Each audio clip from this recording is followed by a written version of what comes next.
పత్రిక నేను 90లో అక్టోబర్ 90లో ప్రారంభం చేసి ఏప్రిల్ వరకు కూడా 7 ఇష్యూలను నేను సంపాదకునిగా తెచ్చాను.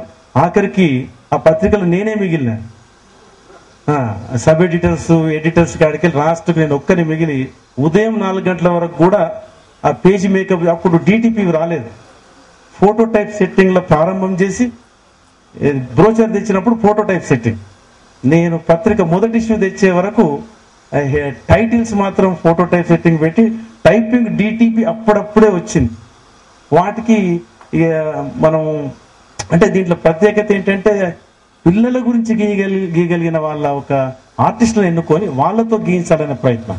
ఒక ఇల్లస్ట్రేషన్స్, పిల్లలకు ఎటువంటి ఇల్లస్ట్రేషన్ దాని మీద పెద్ద స్టడీ చేసి చాలా మంది గీసే వాళ్ళు ఉంటుంది. అయినా మనం ఒక ప్రత్యేకంగా వాటి నుంచి గీయాలని ఫోటోగ్రాఫర్స్ కూడా వాళ్ళకు వర్క్షాప్ చేసేసి మేము ఎటువంటి పిల్లల ఫోటోగ్రాఫ్స్, ఎటువంటి మనం బాల సాహిత్యంలో ఉండాలనే ప్రయత్నాలు చేసి ఆ రకంగా పత్రిక తెచ్చాం.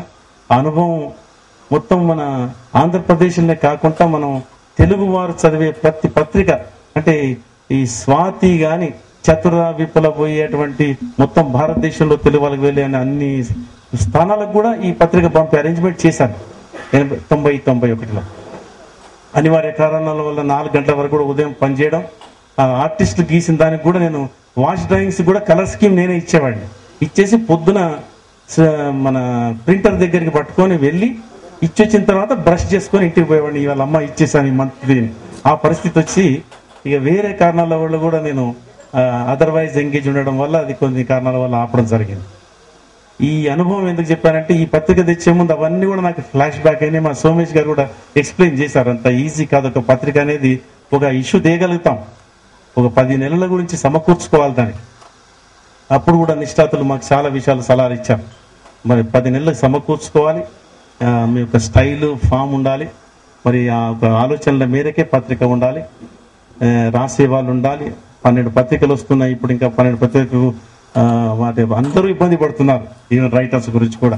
ఈ క్రమంలో తేవడానికి అన్ని రకాల అరేంజ్మెంట్స్ అయితే చేసుకున్నామని ధైర్యంగా అనుకొని సాహసించి పత్రిక తేవడం జరిగింది. ఈ క్రమంలో ఇలా మాట్లాడుతుంటే కొన్ని విషయాలు తప్పుతాయనే ఉద్దేశంతో చాలాసార్లు నేను పేపర్ చూసి చదవను, కానీ ఇవాళ సంపాదకులు ఉన్నారు కాబట్టి నేను ఇలా కూర్చోను. వారి మధ్యలో కూర్చోవడానికి కూడా మా కమిటీ నిర్ణయం చేసింది. ఖచ్చితంగా నువ్వు సంపాదకులు, ఎడిటరు, పబ్లిషరు నువ్వు కూర్చోవాలి అని అన్నారు. కాబట్టి ఆ ఒత్తిడికి నేను ఇక్కడ కూర్చున్నాను. ఇక స్పీచ్ ఇవ్వకుండా నేను ఇవాళ చదువుతాను. ఒక తల్లి ప్రసవ వేదనను వర్ణించలేము, పొరిటి నొప్పులు భరిస్తేనే శిశువు జన్మిస్తుంది. దక్కన్ ల్యాండ్ మ్యాగజైన్ విషయానికి ఇది వర్తిస్తుంది. తెలంగాణ రిసోర్స్ సెంటర్ తరపున ఇప్పటికే కొన్ని ప్రచురణలు తీసుకువస్తున్న నేపథ్యంలో కొత్తగా ఈ మ్యాగజైన్ ఎందుకు అనే ప్రశ్న కూడా తలెత్తింది. విభిన్న వర్గాలకు చెందిన వారు వివిధ అంశాలపై తమ గొంతును చాటి చెప్పేందుకు ఒక పత్రిక వేదికగా నిలవాల్సిన అవసరం ఏర్పడింది. దీనివల్ల పాఠకులు వివిధ అంశాలపై మరింత విస్తృత స్థాయిలో సమాచారాన్ని తెలుసుకునేందుకు, వాటిపై జరుగుతున్న చర్చను తెలుసుకునేందుకు వీలు కలుగుతుంది. అలాంటి వీలును కల్పించడమే ధ్యేయంగా దక్కన్ ల్యాండ్ తెస్తున్నాం. నేడు సమాజంలో రకరకాల సమస్యలు, వనరుల దోపిడీ, పర్యావరణ కాలుష్యం, సాగునీరు, రైతుకు గిట్టుబాటు ధర లేని విషయం, విద్యుత్ కొరత, ఎరువులు లభించకపోవడం, కల్తీ విత్తనాలు, కార్మికుల ఉద్యోగుల సమస్యలు, ఇలా ఎన్నో సమస్యలు. ఈ సమస్యలన్నిటికీ కారణాలు, పరిష్కార మార్గాలు అన్వేషించాలంటే వాటిలోకి వెళ్లాల్సిందే. ఆ విధమైన చర్చకు నాంది పలుకుతుంది దక్కన్ ల్యాండ్. ఒక సమస్యను వెలుగులోకి తీసుకురావడం, మంచి చెడులను చర్చించడం, పరిష్కార మార్గాలు సూచించడం, ఆచరణ యోగ్యమైన దాన్ని అనుసరించేలా ఒత్తిడి తేవడం, ఇదంతా ఓ సుదీర్ఘ ప్రక్రియ. అలాంటి ప్రక్రియలో ఆలోచనా పరులతో మమేకమవుతుంది దక్కన్ ల్యాండ్. నేడు మనం ఒక ప్రత్యేక చారిత్రక సందర్భంలో ఉన్నాం. అదే సమయంలో మరెన్నో సమస్యలతో సతమతమవుతున్నాం. ఆయా సమస్యలపై సామాజిక పరంగా ఆశించిన స్థాయి చర్చ జరగటం లేదు, పరిష్కార మార్గాలు కానరావటం లేదు. కొన్ని సందర్భాల్లో ఈ విధమైన చర్చ జరిగింది. పరిష్కార మార్గాలు కానవచ్చిన అంశాలను మరింతగా చర్చించేందుకు ఒక వేదిక కానవచ్చిన అవి అందరి దృష్టికి అంతగా వెళ్ళడం లేదు. ఈ నేపథ్యంలో సామాజిక, రాజకీయ, ఆర్థిక, పర్యావరణ అంశాలను మరింతగా చర్చించేందుకు ఒక వేదిక అవసరం. అలాంటి వేదికను అందించేందుకు వీలుగా ఒక ప్రత్యామ్నాయ మీడియా వృద్ధి చెందాల్సిన అవసరం ఉంది. ఆ దిశలో రూపుదిద్దుకున్నదే దక్కన్ ల్యాండ్. టిఆర్సీ తరఫున ఇప్పటి వరకు వెలువరించిన ప్రచురణలకు భిన్నంగా మాసపత్రికను నిర్వహించడం కష్టమే. ఆ సంగతి మాకు తెలుసు. అయినా కూడా ప్రస్తుత చారిత్రక దశలో అందరితో కలిసి పాలు పంచుకోవాలనుకున్నాం.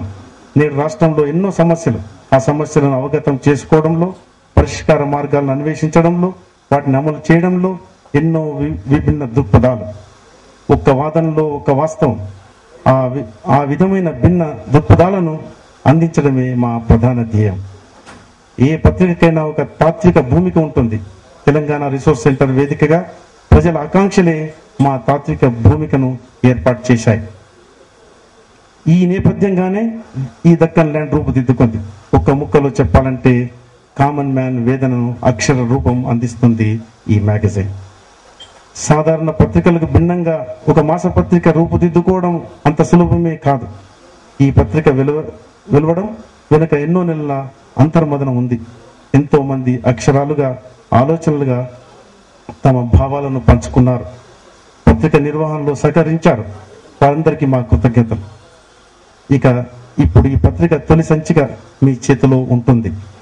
అందులోని అంశాలను వివిధ కోణాల్లో సమీక్షించి మీ సలహాలు, సూచనలు మాకు అందజేయవలసిందిగా కోరుతున్నాం.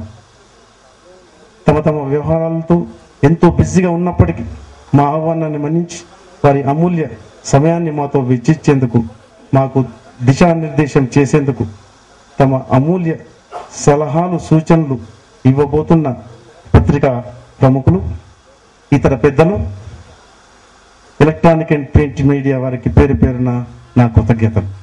దక్కన్ ల్యాండ్ పత్రికను విషయం పరంగా వీలైనంత సమగ్రంగా తీసుకువచ్చే ప్రయత్నం చేస్తాం. దీనికి associate editor Vamshi, Telangana resource centre coordinator Somesh, core committee సభ్యులు కె ప్రభాకర్, ఇతర సిబ్బందికి నా అభినందనలు. మరోసారికి అందరికీ వందనాలు, కృతజ్ఞతలు. జై తెలంగాణ. Thank you sir. ఇప్పుడు తెలంగాణ రిసోర్స్ సెంటర్ ఆధ్వర్యంలో వస్తున్నటువంటి దక్కన్ ల్యాండ్ పత్రికను ఆవిష్కరించవలసిందిగా సంపాదకులను కోరుతున్నాను.